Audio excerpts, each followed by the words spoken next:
বন্ধু আমি জানতাম তুমি আসবে। আল্লাহু আকবার।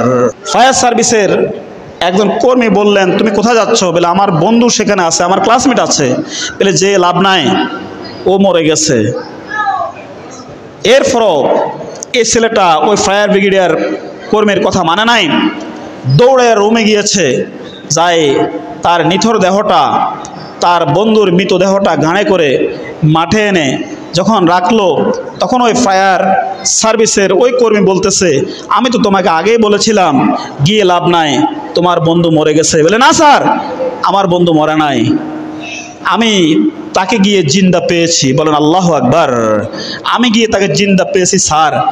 আমি গিয়ে দেখলাম আমার বন্ধু পড়ে আছে, আমি তার নাম ধরে ডাক দিয়েছি, আর সে মুমূর্ষ অবস্থায় চোখ খুলে আমার দিকে তাকিয়ে মুচকি একটা হাসি হেসে সে বলল, বন্ধু আমি জানতাম তুমি আসবে।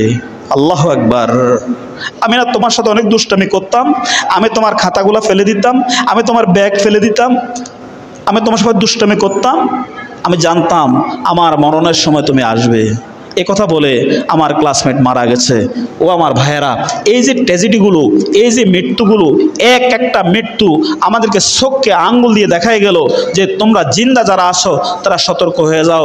যেই বিমানের আওয়াজ শুনলে, যেই হেলিকপ্টারের আওয়াজ শুনলে শিশুরা নাচতে নাচতে ঘর থেকে বেরিয়ে মায়ের কোল থেকে বাচ্চা নামে উঠানে গিয়ে চাইতো ওই হেলিকপ্টার যায়, ওই বিমান যায়। এখন ঢাকা শহরে বিমানের শব্দ শুনলে বাচ্চারা দৌড়ে গিয়ে মায়ের কোলের ভিতরে ঢুকে